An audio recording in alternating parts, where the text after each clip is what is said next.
Has an animal ever given you deep down dread? Can a lamp actually grant you wishes?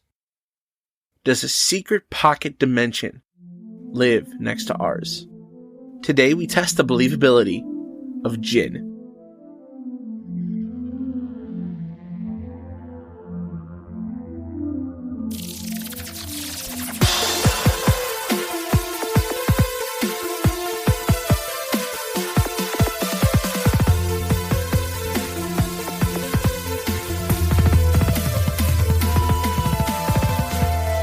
Welcome to Believing the Bizarre, Where we dive into the unknown and the unusual. and tell you whether or not we find it believable. You kind of, you fumbled that line a little bit. It's like, I thought after 102, 103 now. Is anything ever perfect? No.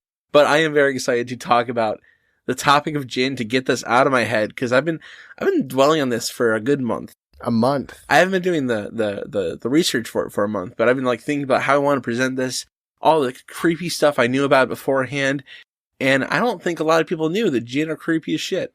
No, I don't know much about them. I know Aladdin. Yeah. I didn't watch the live action Aladdin. I hope Will Smith doesn't find me. I have to show you. For that. I have never seen the live action either, but it doesn't matter because it is a very silly kind of comparison. I do know that Steve from Full House was the voice of Aladdin. Not the singing voice, but the acting voice. That's true. That's true facts. At least I don't think it was the singing voice. I would assume No, it wasn't. It was not. No, I don't know who it was that sung, but I know you're right. Steve did do that. Martin Scorsese actually voiced Apu. Really? No, not at all. Did you just make that up out of nowhere? I did, yeah. Okay.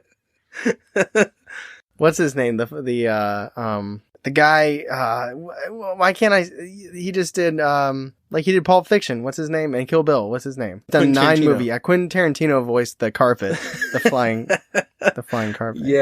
Yeah. And, Kristen Dunst did Jasmine. Kirsten Dunst? Yeah. Did I say Kristen? I don't know what you said. Oh. She has been relevant 15 years, so it's fine. Well, that makes sense though. I don't think she did that. I don't know who did Jasmine. Do you think Kirsten Dunst would be on the podcast if we wanted to interview her? Do you think she's that level where she would jump on something like that? She might. I don't know. Let's move on to the actual episode. Let's talk about this. Are you ready? So a genie, or a Jinn for plural, has several different spellings. I know sometimes there's a D hanging out in front of it. Sometimes it's on break. Sometimes you pronounce the D. Sometimes you don't. Jinn or Genie. Can you do Genie? Genie. You can do that? Yeah. Okay. Yeah. Who makes the rules? Webster? Britannica, I think. That's who I saw made the rules. There's a lot of different ways to say this word because it's an old idea. It was back before the Quran, and I'm not really going to touch on all that because I didn't want to do that much history research. I'm always going to be in favor of that approach, so don't worry. It was a lot. It was a lot of stuff. I was like, I could talk about how they were... It was late. It was last night. You were like, I don't want to do this anymore. BuzzFeed didn't have any good information on it. No, there's a lot of good information. I'm just playing. I could talk about how Genie were bound to statues in front of Mesopotamia if you want me to, but... Well, that sounds kind of interesting. Well, I didn't do it, so I lied. Oh, so you can't talk about it. I can't talk knowledgeably. You were expecting me to say no. I cannot talk knowledgeably about it. The thing about genies, like I said... Oh, Jinn, you're right. Let me ask you, how are you going to... I think this is important to set the foundation now. What are you going to call them for the remainder of this episode? Genie or Jinn. Okay, so we're leaving the D out. I'm not going to... You don't want any D. D is out. I am D-free since 93. All right. But the thing about Genie or Jinn, they are not anything like they are portrayed in the Disney films. The children's movie? It's different? Yeah, kind of like how all the Greek mythology... Or even like the Brothers Grimm, right? Yeah. Like when it's... Like Ariel turns into sea foam and we're like in the old ones. Or like her feet bleed or something. Yeah. I think, did you cover that a little bit when you were doing over mermaids? I did touch on that a little bit. But also, the mythology in Hercules is completely wrong. It's just kind of what Disney does. Which isn't bad. I love Disney, obviously. But get the information wrong and hire James Woods. Let's go. But the idea that Disney would make such a mean spirit the comic relief of a movie, is kind of ridiculous. It's kind of like if they made a rom-com and Annabelle was like the funny gay friend. So it's that kind of level of like, oh, that's messed up. Mm. Which I didn't realize until probably recently. Like, I knew Jinn were not like in the movie, but they are not something to f with. I wonder if it was a conscious decision that they were going to take something evil and make it comedic, or I wonder if it just fit their narrative that they wanted to tell for that story. I don't know. Because when you have somebody like Robin Williams and you can give them a character that can literally do whatever they want, it's kind of like creative freedom in that aspect. So maybe they just wrote him that way because that's how they wanted it portrayed. But then again, isn't the movie based off of a novel too? It's loosely based off 101 Arabian Nights. Not to be confused with 101 Dalmatians. I think it's 1001 Arabian Nights, my bad. Oh. Thank you. In Arabic mythology, Jinn are spirits that are not human, but are not on the same level as angels or demons. Like, they were made by Allah or God. There's a lot of Allahs or gods in this too, by the way. And just want to say, I'm not saying this is in favor of Islamic religion or in favor of Christian religion, none of that kind of thing. It's just kind of what you run into. Like, when you talk about demon stories, they talk about God. So when you're going to talk about genie stories, you're going to talk about Allah or God. Yeah, I think that's well put because, you don't come to us for religion. Right. You definitely shouldn't. So they're spirits, not on the same level as demons or angels, and they were also created by God. And they were made from smokeless flame, which I found to be really interesting. So they're kind of elemental spirits from fire, which is like the blue fire. That's what they mean by the smokeless flame, by really hot blue fire. And the word genie or jinn comes from the meaning to be hidden, because they live in a place where people cannot go or cannot be seen, hence the other dimension. They are said to live in this dimension that is like beside ours. So this is completely separate from the idea of a genie being trapped.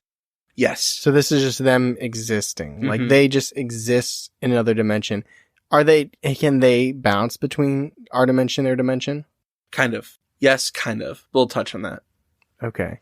Also, I think it's interesting because when you were talking about how there's smokeless fire, I was going to make a joke about how that'd make a really bad, like a flare, like if you're lost and you need a smoke signal. But then you said that their meaning is to be hidden. Yes. So it actually kind of played off that. Yeah, they don't want to be seen.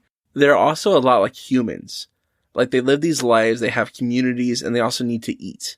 3 things that jinn are known to eat are bone, charcoal, and, do you know the next one? Feces. Feces. I only know that because of the quiz on Patreon. I would not have guessed that. So like chicken McNuggets or something. Even they're like, I'll eat feces, but that pink slime, ooh. But that's one of the reasons why they said the genie cannot be cleansed or whatever, because they ingest this kind of gross, dark material. Like my dog. Like my dog as well. Are dogs genies? Is that our next episode? Well, actually, that's actually one of the shapes they like to turn into. Dogs, really? Yeah.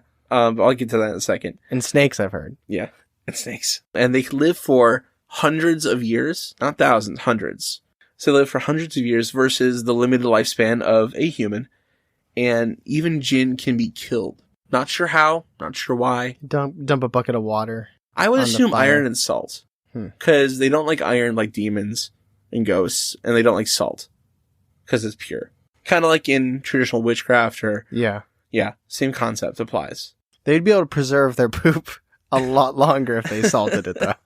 So jinn do not have their own shape and exist in formless, kind of like fogs, until they encounter a human. And that's when they actually take shape. So they do it for us? Yes. Yeah. They exist as like essences, kind of like membranes in their own universe. It's interesting because I read this book a while ago. I got from my friend Alex, called Bartimaeus. And it's like a book series about magicians that summon jinn. And I'm doing this research on jinn. And I'm coming to realize there's actually a lot of like real information that the author pulled to write this book. And it's really cool. Well, that sounds like it would make it a good book then. It's a very good book. Bartimaeus is a fantastic book. Would recommend. It's pretty old, but... So some of the things they can turn into and like to turn into are dogs and snakes, because those are a few things that actually scare humans. Now, you can argue there are many things that scare humans, but these are things, think like biblical times. Imagine a genie turning into a big-ass spider. I'm sure that's happened. Ugh. But they can turn into anything. So, when they turn into like a dog, for instance, because I'm imagining them being smoky, do they turn into a smoky dog, or is it like what looks like a very tangible flesh and blood dog? You would almost say it's a normal animal, except it gives off that presence, that fear, that dread that are associated with genies. Oh, like your first question. Yes. Okay, because, okay. I was wondering when that would come in. But it looks like a normal kind of animal until you cross its path and you lock eyes and you realize, oh shit, I'm scared. Gives me bad vibes. Bad vibes. Jinn are also said to live in common everyday objects, like inside of things. And they can also be bound to these objects. The idea of a genie in a lamp comes from this idea, and there was a genie bound to a lamp in 1001 Arabian Nights, and that's the most famous kind of case of a genie being tied to a lamp. And that's where the 3 wishes comes from, because in some cases it said if you release this genie from it, they give you a wish. But that seems mostly to be mythology. Like, no one else says that. It's interesting that that is what we call a lamp. What is portrayed? Yeah, it looks like a skinny vase. Well, it's off of oil lamp. Yeah. Okay, So, is that what it is? Yeah, it's an oil lamp. So you put oil in that, and the wick goes to the end, and the end burns. Why didn't they just get like a cheap Target lamp? Plug it in. I'm not sure they had those, man. The Jinn were more Walmart people. Yeah. Or I think that'd probably be like a crate and barrel kind of thing then. So if I had to assume that Jinn are bad and they like being in bad things, I would assume that they've skipped lamps and now they like to chill in printers. That's something I want to. Yeah, I agree. I think there's a Jinn there's a genie in my printer that every now and then likes to make sure my Bluetooth connection just totally doesn't work. Apart. Get it, Bluetooth? I know they're not like blue outside of Disney. Potentially, maybe they are. I don't know. I've never seen one. But they can be anything. I really hate my printer. But sorry, go ahead. I want to assuade you of the idea that Jinn are all evil, though, because they're not. Because there are mischievous. There are evil Jinn, like Jinn that are evil, that want to hurt you, want to kill you. However, there are good Jinn that worship God, that live normal lives, that want to be good beings. You say good Christian. I was going to say good creatures. There's also the Jinn from Tekken, the video game series. I am not that familiar with Tekken. I'm very interested when we get to, and I'm assuming there's some encounters. Because I'm so many encounters. So curious to see what type of stories you have come lots from of this. encounters. You're going to love this. Oh, I can't wait. Yeah. But it's like here's the way I kind of think of episodes sometimes. Obviously, we need to give the background information. Because like this, for instance, I don't know a lot about it, so this is educational to me. But any topic we cover, there's going to be a listener that doesn't know what it is. So it's always pertinent that we actually talk about what the topic is, what we're discussing, before we get to any encounters. But it's like, when it's like you'd learn a new math theory, and then you'd get those questions where it's like, Jill's walking down the street. The bus is driving down the street at the same time. If she's walking at this speed and it's driving at this speed, what time will the blah, blah, blah get to the school? Whatever. But it's like, and that's, stupid. But like a real world example is like, it makes it so much better. So it's like, I always imagine this part is like learning the theory, and then the personal encounters is actually getting to see what it is like when you, in nature, in the environment. Yeah, it applies the theory to actual things. And that's what I always look forward to. Before we get to our encounters, actually. Oh, no, I wasn't trying to rush you to it. I was just hoping we'd get there sooner. We will get there soon, but before we get there, I have a class system of Jinn. Ooh. Which I find very interesting. Because there are different types. There are lots of different types. I actually saw an example of someone asking another person, it's like, how would you describe a genie? And then the person said, it's like asking the question, how would you describe an animal? Because there's so many varieties of animals that it's almost impossible. Like wings versus claws versus legs versus no legs. Bipedal. Yeah, exactly. It's quadruped. It's implying that there's so many varieties that it's almost impossible to narrow it down. But I like breaking it down into the classes that we have, because that helps. Upper class, middle class. The genie that can, or the Jinn that can afford a nice apartment in San Francisco. Yeah, the Jinn, they get the nice poop. The poo-poo platter. Okay, so before we talk about the classes, remember that all of these Jinn are essentially fire elementals, unless stated otherwise. Do they reproduce? Yeah. Because they die. They must, yeah. So I didn't see anything about them reproducing, but I think it can only be assumed that they must reproduce. Genieonly.com. Have you been locked in a lamp? Yeah. That's our sponsor this week.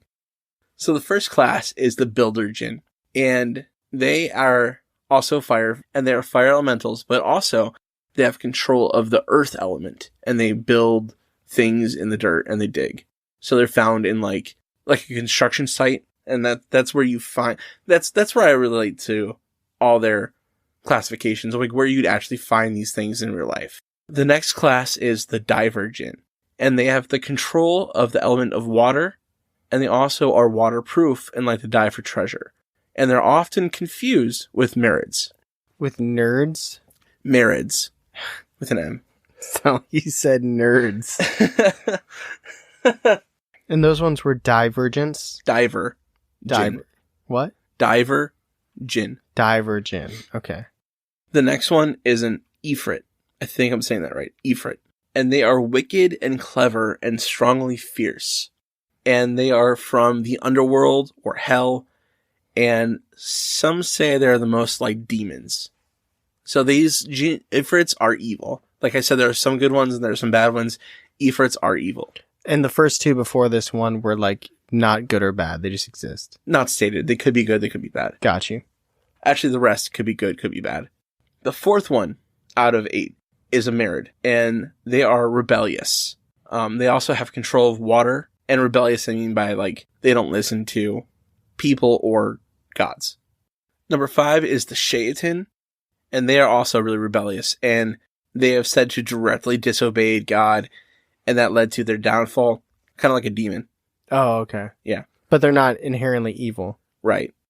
Tyrant Jinn, who are possessing statues. So they're like these giant Jinn that possess statues. Remember how I said there were 2 statues that were possessed by Jinn in from Mesopotamia? Mm-hmm.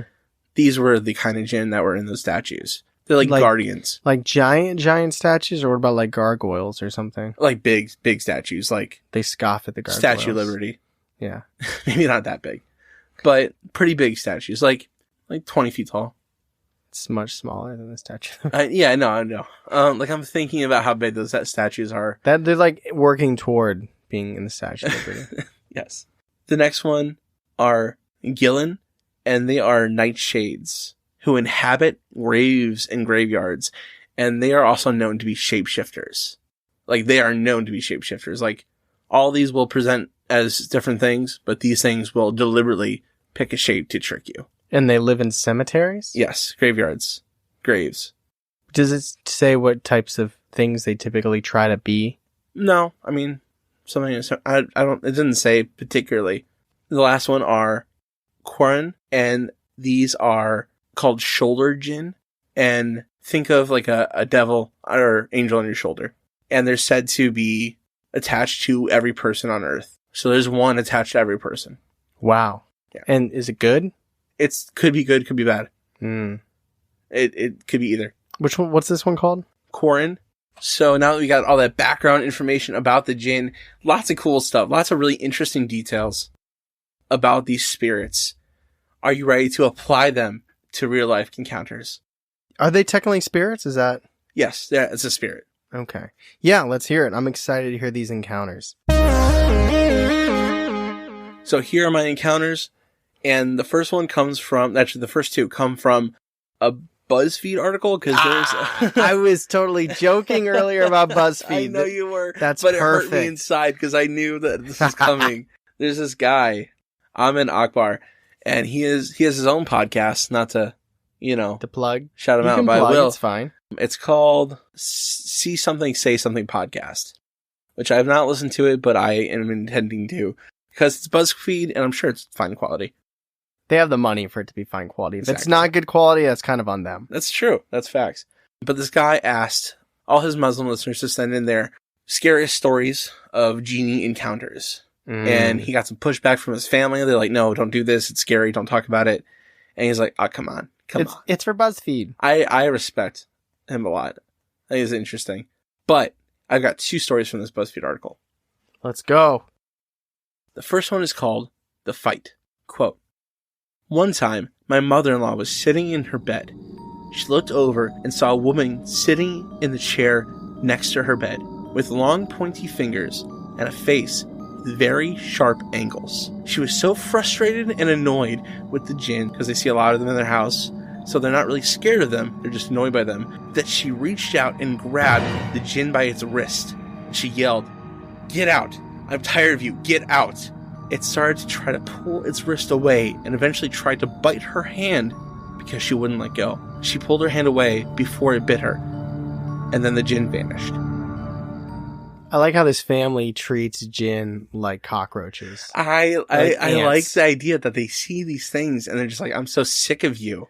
So it took the form of a woman. Yes. But it was deformed or misshaped. So biologically, when she grabbed it, was it not burning hot fire? I assume not. I think it was just normal skin. Interesting. So I imagine them taking the form of something, but I feel like it's crazy to actually take on the flesh of something. Well, do you think we feel like carbon? You know, like does flesh feel like carbon? If something was that blue hot flame, I feel like you'd feel that. I don't know, man. It's half magic. I don't know what to tell you. Are you ready for the next one? Yeah. This one is called The Territorial Jinn. Quote, my great uncle went to visit his cousins in India. His cousins told him that since it was summertime, they would all sleep in the courtyard together. However, they told him he wasn't allowed to place his bedding in a particular corner. Apparently, a genie slept there. And strange things happened if anyone disturbed that corner. My great uncle said it was nonsense, and decided to sleep there anyway. One night, he woke up on the other side of the court. He laughed at first and thought it was his cousins who were playing a prank on him, and decided to sleep there again. The following night, the same thing happened. So he left a note next to his pillow saying, "Stop pranking me. I know there's no Jinn." That night, he said he was pushed off his bed, and his bedding was thrown on the other side, and a note was thrown into his lap which said, "I sleep here." The scary part is that it wasn't dark, and there was no one there. So the Jinn prepared this note ahead of time. Maybe it's kind of like that Annabelle thing where, like, she can make notes. Unknown parchment came out. So let me ask you this. I have a question for you. Sure. If you read this story, and like if I'm like, Charlie, welcome to Believing Bizarre, here's our episode topic. I'm not going to tell you, but I'm going to read you a story. Okay. And I read you that story. Would you think Genie? No.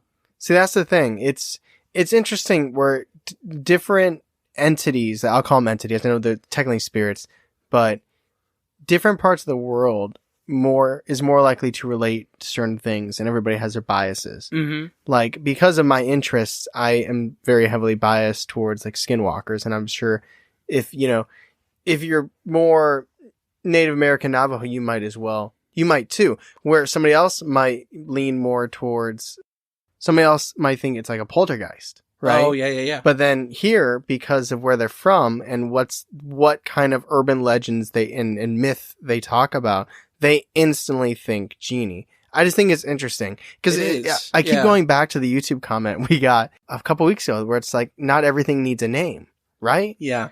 Now, obviously the topic is Jinn, so we're going to tell stories where people think they experienced a Jinn. And that's completely fine. I'm not saying that these stories or these people are wrong. I just think it's interesting that without the context of it, if you told that story, I guarantee 95% of the people, that's high, 80% of the people in the United States probably would not think it was a genie. I would think you're correct. And that's something I wanted to talk about at the very end of the discussion. We can get back to this. I'm just throwing that out there now. Yeah. Because I didn't want to forget about it. It's a really good thought. I'm glad you brought it up. So this next encounter is from Cora, about a girl from Pakistan who said she was possessed by a Jinn. Is that possible? Yes. I didn't know that was possible. Jinn possession is the next thing I wanted to talk about. They can possess people. Can I ask a question? Yeah, sure. The whole Genie locked up 3 wishes. Yeah. Is that discussed? Do we discuss that? We did a little bit. You can bind Jinn to things. Magicians can bind Jinn to items. And that's where the 3 wishes comes from. If you find a way to unbind them, they might give you a wish, but probably not. They might. So there's no, like, 3 wishes rule. Yeah, or, like, they can't bring people back from the dead. Or Mm-hmm. Nope. That was all just Disney. Yes. Okay. Okay, cool. Sorry. Continue. No problem.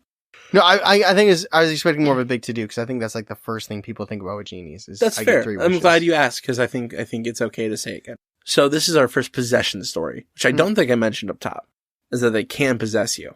Imagine if you feel that heat in your body. Yeah, which I think is the bigger difference between this and like a poltergeist, that it's somewhere between demon and spirit, that it can still possess you, but it's not quite evil. Well, it can be, though.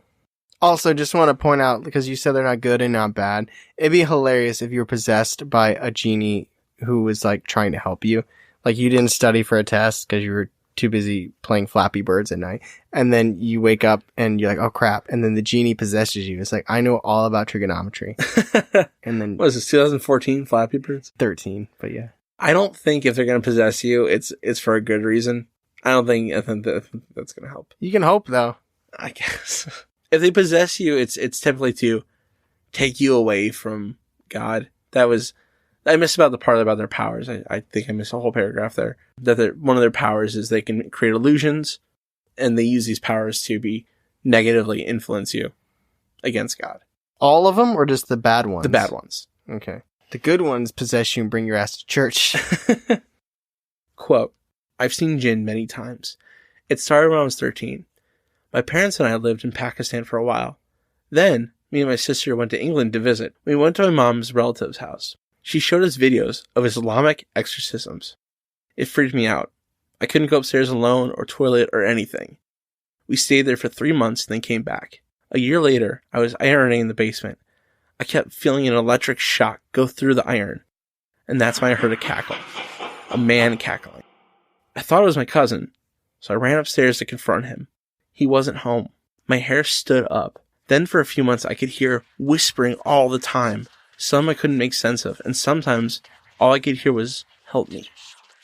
I liked the smell of the period blood that I would have, and I knew when it was going to start. I could smell it all the time. I couldn't read the Quran. My clothes would stick to me when I would do wudu. I could hear whispering coming from the water. I asked my family for help. The first twaza didn't work. The second did. Wuda and twaza. Wuda is a prayer. Twaza is an amulet that have verses of the Quran written on them to ward off evil. End quote.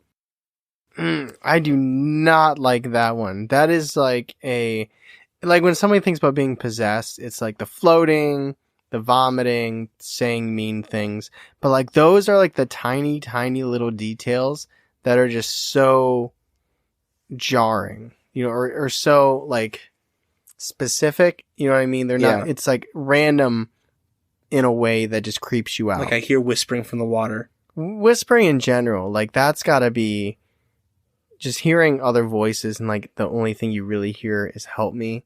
That's, same thing. I would not think Genie under other circumstances, but that is a really creepy story. I like that one though. I mean, I don't like that it happened to him. Yeah. But it's a good story. Yeah. This next one's creepy as shit. This one's from Reddit. Ah, so you know. Oh yeah, I went back to Reddit. You know. Quote, this one boy in my class really fucking gets my nerves. He touches me, pulls me, puts his arms around me, and pretends to be my friend. We're both Muslim, and he showed me a video in which Jinn possessed a body. I personally do not believe in Jinn, so I told him, that's bullshit. He started arguing back on how Jinn are real. Anyway, here's the main story. So that's just like a preamble. He told me about his previous house he lived in, which was modern on the outside and old on the inside. He moved into that house when he was 8. His parents gave him his own room, and next to his bedroom was a room his parents told him not to go into. His parents were horrified with that room, and he didn't know why. Now, of course, he went to go check out what was inside, but he didn't do it during the day. He did it at night, when his parents were sleeping. I shit you not, this little boy found a dead body in the room with carpet stained with blood as the body was hanging from the ceiling on a rope. And he says he saw a Jinn next to it with bright white eyes and little streaks of hair with white skin. It was staring at the body that was hanging face to face. He shut the door and screamed so loudly it woke up the next door neighbors and his parents. His parents hugged him while he freaked out. The police were called by the neighbors because of the screaming, and it turns out the parents were poor and killed the landlord to take the house. And they left the body in that room. He is now in foster care and goes to the same school as me. End quote. So that's like a true story. For that kid, yeah. Oh, well, even not like even if the Jinn doesn't exist, he was living with parents that couldn't afford rent, so they killed the land. I feel like there's a lot of people on Twitter right now that'd be like, just had it coming. But at least, like, I'm not saying at least they knew, but if the parents are like, it's a creepy room, don't go in there, and they didn't know why it was a creepy room, except for the fact there was a hanging dead body, that would have been like, what? But now it makes sense. They're the ones that killed him. Yeah. You think they could have moved the body? You would think. Maybe they didn't have time. I don't know. For days. Yeah. Like, well, the game's on tonight. We'll do it next weekend. So this one is also from Reddit. It goes like this, quote, "One story my cousin told me was about his friend's uncle who was driving from work one night, and this lady shows up on the side of the road crying and wailing and asked to be dropped back at home. The guy was obviously freaked out and said no, claiming her husband would get really mad and her daughters were alone at home, so he said yes. As soon as the woman was in the car, she started crying in a very quiet voice that sounded like some tune you would hear from a horror movie. She told him to drop her at her house near a river 2 hours away. He couldn't, so he instead decided to take her to the police station. After 15 minutes, the woman stopped crying, and the driver looked from the road to look at her and to see that she had really, really long nails. And he noticed that her feet were facing the opposite way. He started getting really scared and thought of nothing other than to read the Ukasi in a whisper. Hearing him, the woman started smiling and giggling. As he raised his voice, she became quiet. After a minute, she told him to stop the car and to drop her there. When she was getting out of the car, she told him the only thing that saved him was knowing that the Ukasi and the Quran. If he didn't, he would have been dead by now. End quote. That is terrifying. Again, it's the little details. Yeah. The legs backward, the nails, like that's just it's like Resurrection Mary, but times like 10. Yeah. So if you want to listen to a lot more story, read a lot more stories, they're out there. There's a lot of Jinn stories. That one I think is very believable because it's from someone's cousin's friend's uncle. And anytime you get a story from a cousin's friend uncle on Reddit, I was thinking that too when I found this one. I was like, I don't know if I trust the source, but was that like fifth hand? It's something, but it was entertaining, and that's all you can ask for. Yeah. But anyway, Tyler, would you like to go to the discussion?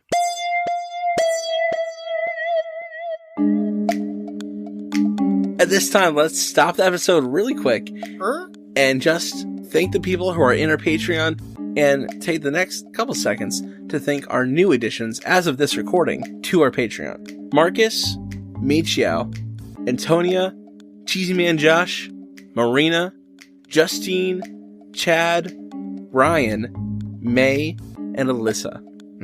Wow. We looked up Machia. It could be Micaiah. We looked that one up, so if we get that wrong, we're sorry. Yeah, I tried. You know, one time I was walking around Akron late at night, and I passed a bus stop, and this girl looked at me, and she's like, hey. I said, what? She's like, you look like a Chad.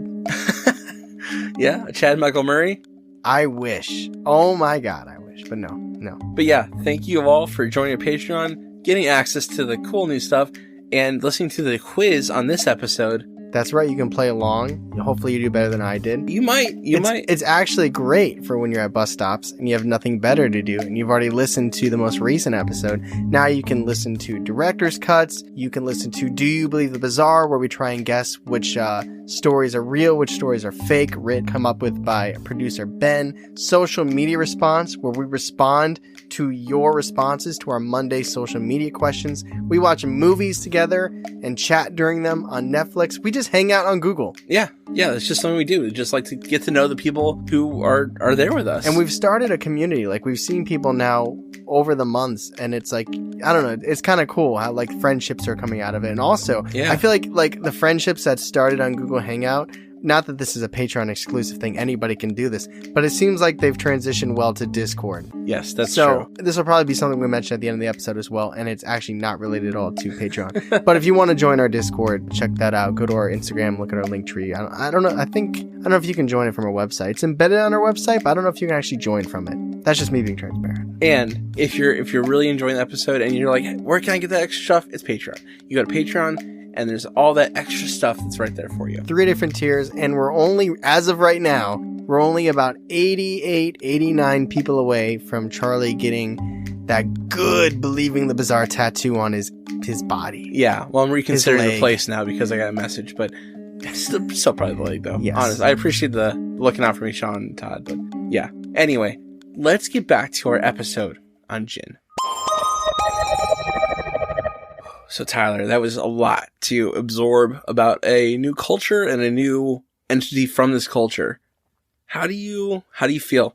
I think I'm still just wrapped my head around how it's interesting how you can listen to an encounter, and depending on where that story is told and who's listening will greatly determine what people think it is, it's ethnocentric on my part, because this realization hasn't hit me until now, even though this isn't the first non-United States or like Christian or, Catholic story that we've told.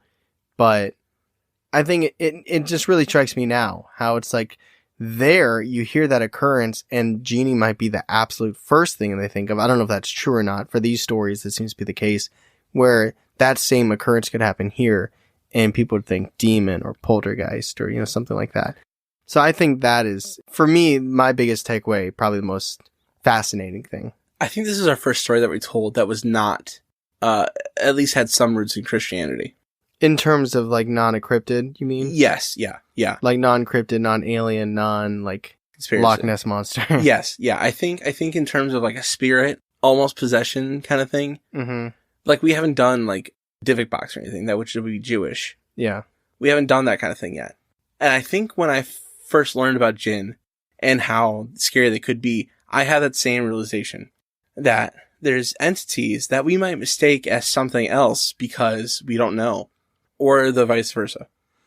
Yeah, because it's interesting where like if you see a beetle, you can take a picture of that beetle and you can either text my sister, who's an entomologist, or you can go online and you can find out what species it is and everything about it.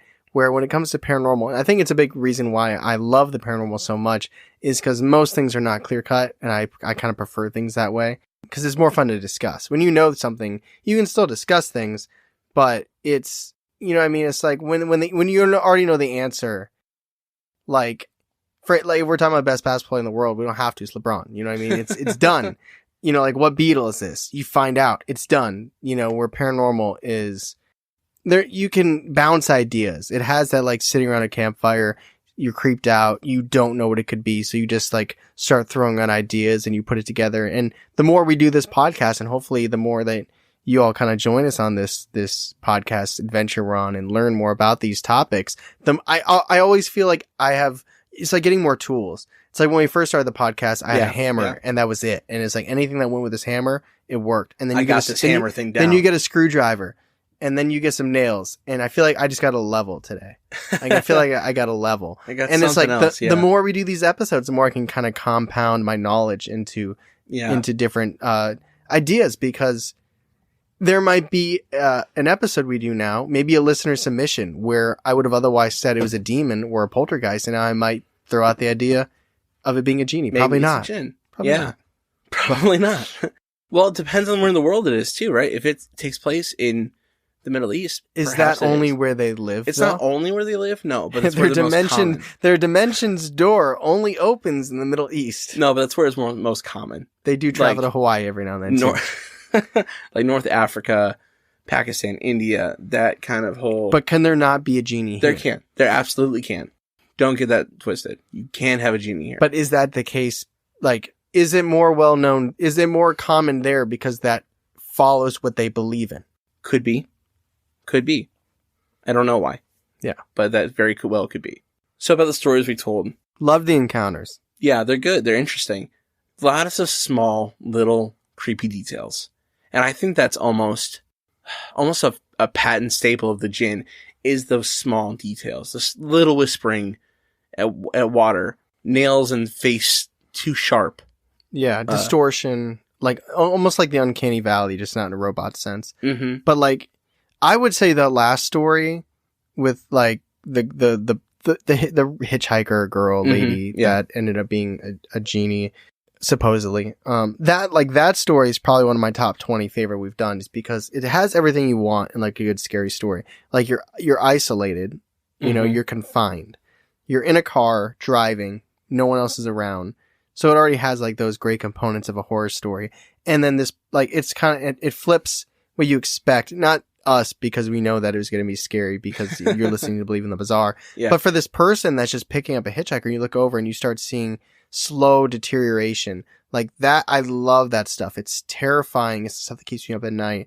That encounter, whether or not it was a genie, whether or not I find this topic believable, that story was awesome. Yeah. I can't wait to hear what sound effects and creepiness you put in it.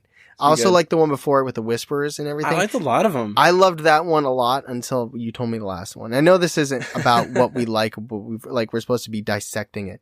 But I know the point's not to say like what we like, what I don't like. I liked this, I didn't like that. That's basic ass level shit.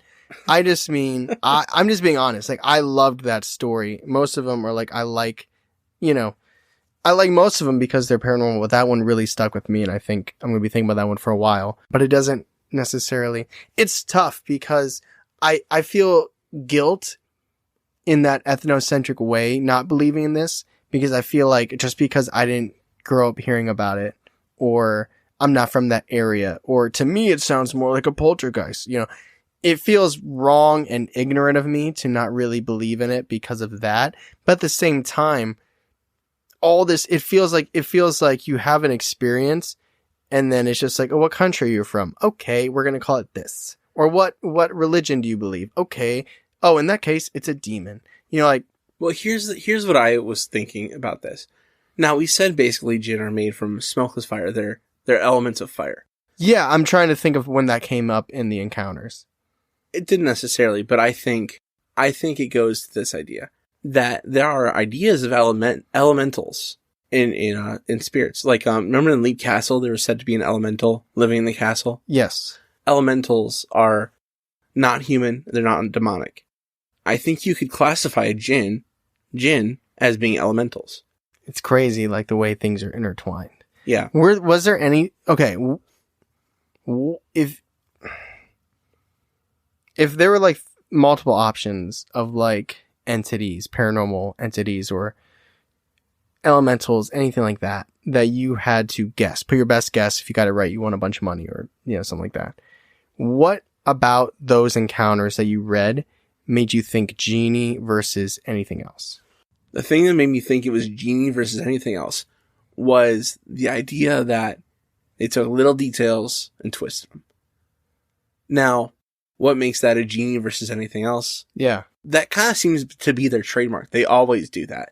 They make little details stand out. I didn't get that. Now, I'm not saying you have to defend it being a Genie. No, that's fair. Like, you might not think, we might be on the same page. I'm just saying, if you had to defend it, what would you say? Because there was, like, from what we learned about Genie, or Jinn, and then hearing these encounters, they could definitely fit that mold, and they definitely could be Jinn. But at the same time, there was nothing overtly like that was definitely a Genie. What I think is a Jinn or a Genie is something that is obviously not a human spirit. That's what I think it is. Like the woman, right? She wasn't human because she ends up being super creepy at the end. She said, if you were reciting your prayers, I would have killed you. Right. So it feels it feels demonic in that way. Yeah, but if it was demonic, I think it would have been so much worse. I don't know. Like I said, I'm not saying that it definitely wasn't a Genie. I'm just saying like a lot of the background information in the beginning. But it's not like it always has to be in a lamp, or it always has to be smoky, or always has to be fire. I don't know. Where do you land on Genie? I think it wouldn't be fair if we called other spirits believable, or viable at least, to not call Genie viable.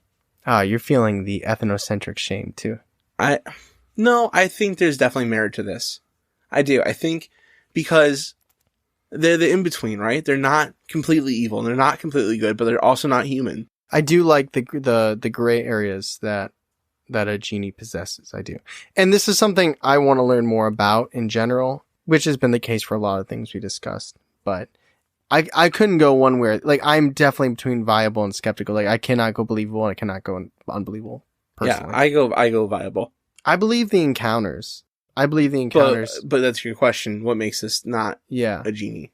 So it could be. They weren't what I would think like a trademark, but maybe I don't know the trademarks enough yet. I don't feel intelligent enough or knowledgeable enough yet to make like a very conclusive decision. So I'll go viable as well, just because you make a good point about the fact that what we've discussed. If this story had a different topic, but it was that encounter, would I go believable? I probably would.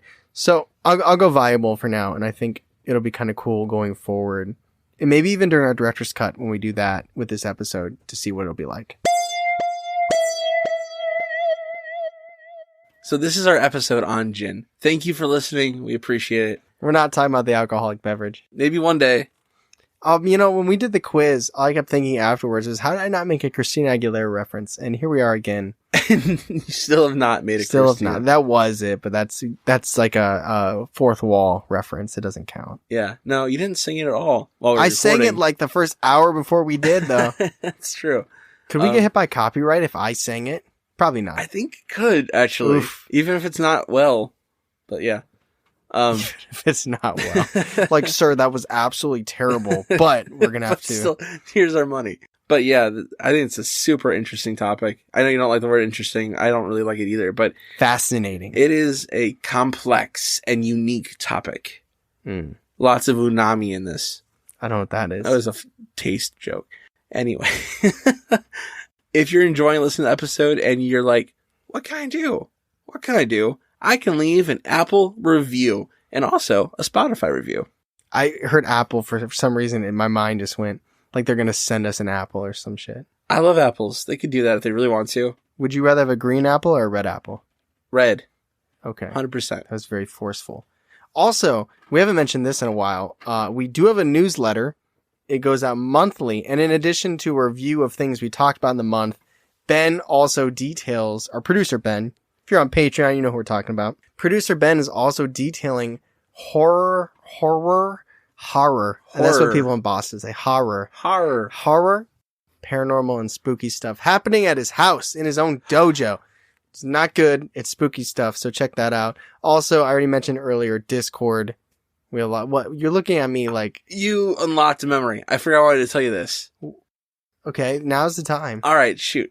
All right, so I was in my basement last night, right? No, not a cat. So I was in my basement, and underneath my stairs, there's like a little bar. Oh yeah, I've seen that bar. Yeah. We never drank at that bar. Still haven't eaten at your house. You did offer me food though one time, and it was vegetarian, but I didn't eat it. I was in a hurry. There you go. It's a blizzard. So we were sitting on the couch, and we were about to get up to go upstairs. Yeah. I thought for a second I saw just a shadow walking out of the bar. I did not like it. Could that be a genie? I don't think so. I don't know what it was. Probably a dude. It's because you're ethnocentric, Char. Yeah. I've probably been using that wrong this entire episode. That's okay. We'll get through that. Anyway, Discord, it exists. But also, thank you so much for listening. Thank you guys for supporting us. I hope you're having a great day. As always, I'm Tyler. And I'm Charlie. And I'm Ben. And that's Ben. He's here. We're going to do some Patreon stuff next. Bonus stuff. You know what's up. Anyway, thank you for listening. This is... As always, thank you. Yeah, but I already did that. As always, I'm Tyler. And this is Believe in Bizarre. That's what I say. As always, stay tuned. Nope. Nope. As always, I'm Tyler. I'm Charlie. And catch us next. So anyways, Ben threw us off. Catch us next week on Believing the Bizarre. A podcast as bizarre as you are.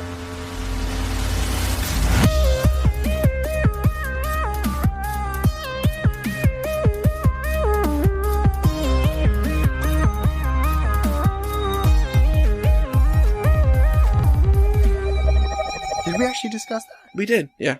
I mentioned it. Okay. That's about the time you said some other printer.